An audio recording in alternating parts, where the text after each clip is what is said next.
Welcome everyone, this is the F1 Corner bringing you this analysis of the qualifying session of the 2020 Austrian Grand Prix, first race of the 2020 Formula 1 calendar.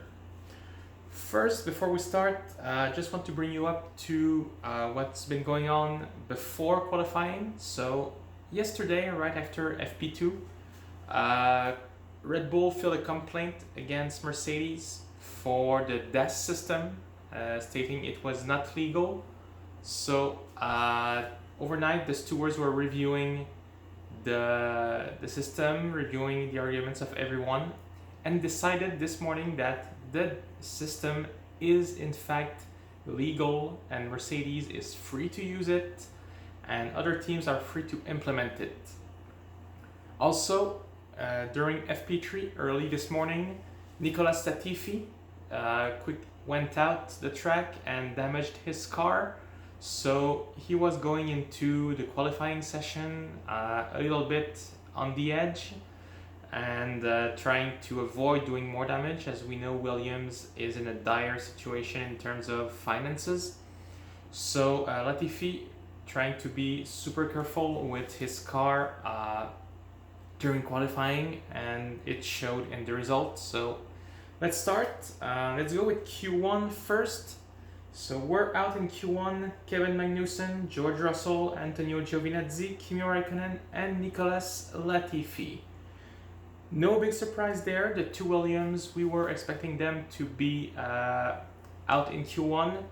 The nice surprise here is George Russell managing to do P17 and only 0.003 of a second behind Kevin Magnussen and less than 1/10 behind Romain Grosjean, meaning that the Williams did in fact made some progress since last year. They are now a little bit more in the mix in the backfield at the very least, which is good news.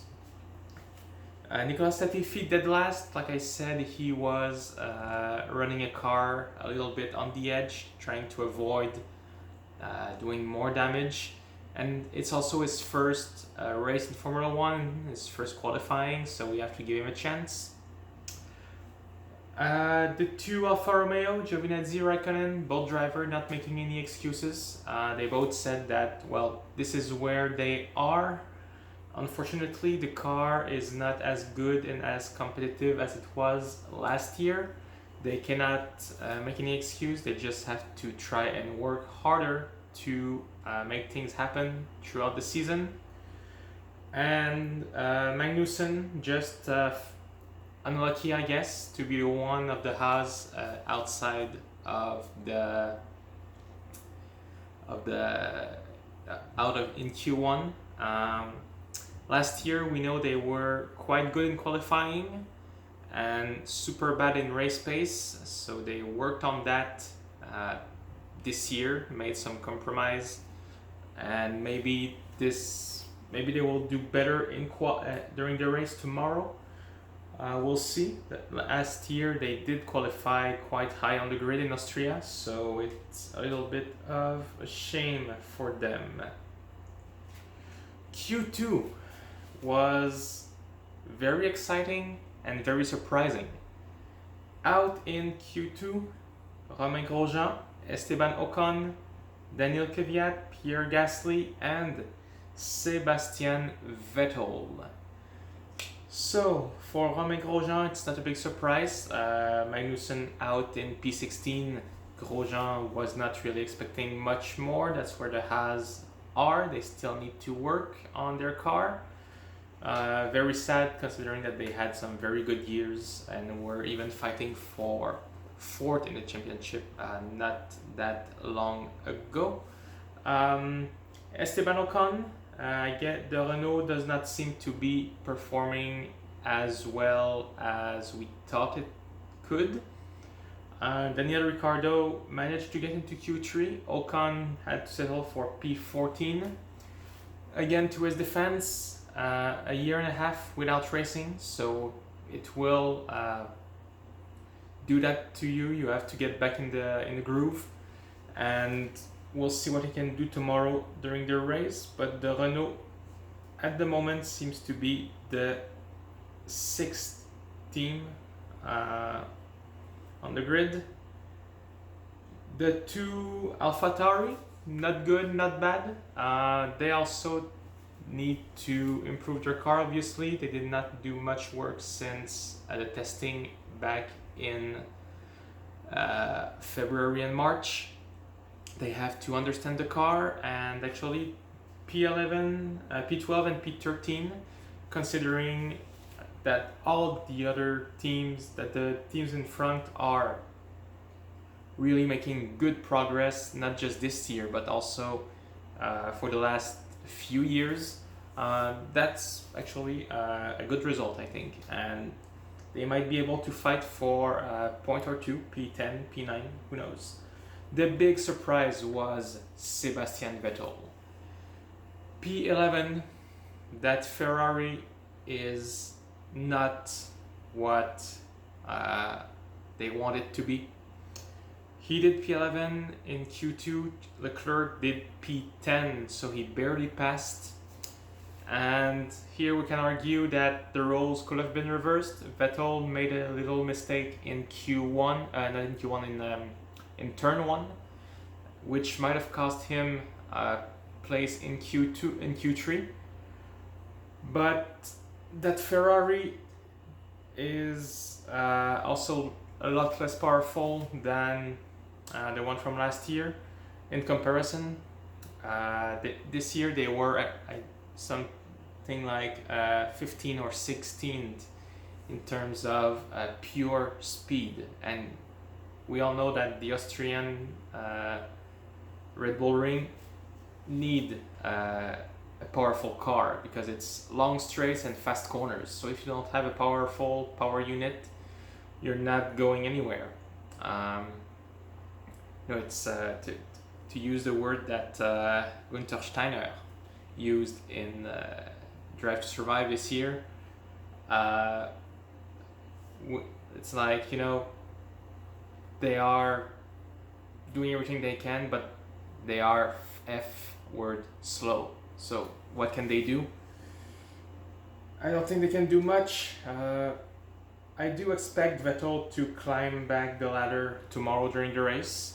I don't think he will be out of the points, but it will be a struggle for Ferrari for this week and even next week, as we do not expect any upgrades from them before the Hungarian Grand Prix.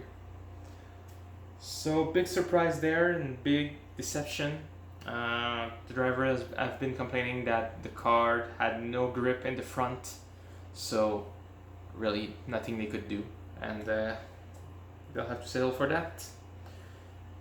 Q3, also an exciting session. So let's start at the bottom. Ricardo, Stroll and Sainz.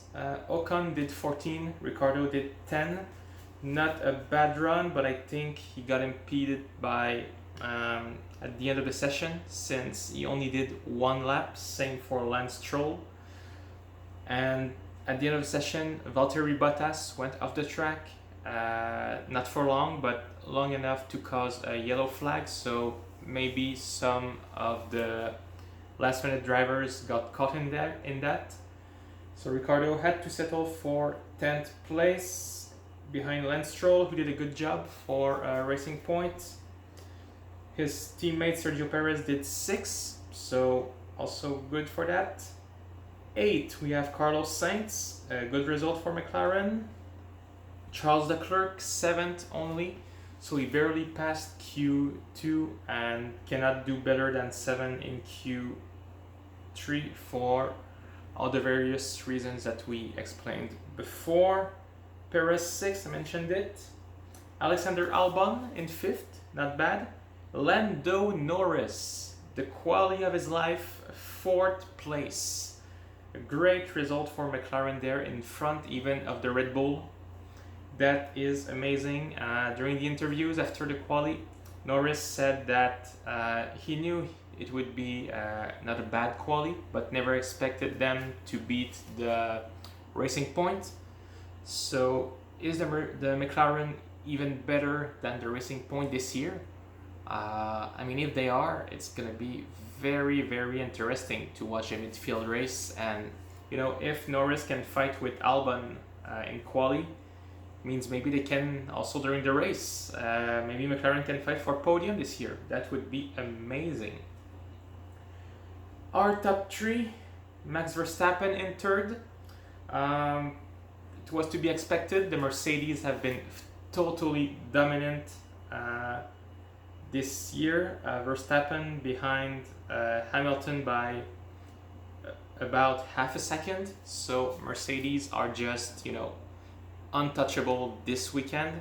Verstappen will start the race on the medium tire. He's the only one of the big guy who passed Q2 in medium. It's going to be interesting. At the start, he won't have the same grip as Hamilton, Bottas, and the people behind him, but he can also do a longer relay.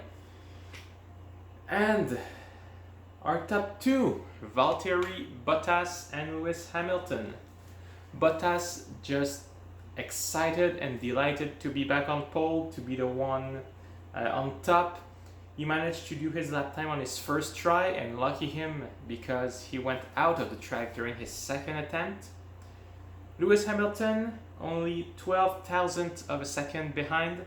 This is not even a blink of an eye, but you can tell that Hamilton was frustrated by his performance. He knew he could have got pole position, wanted to start with pole position, and maybe he got distracted with Bottas going off track.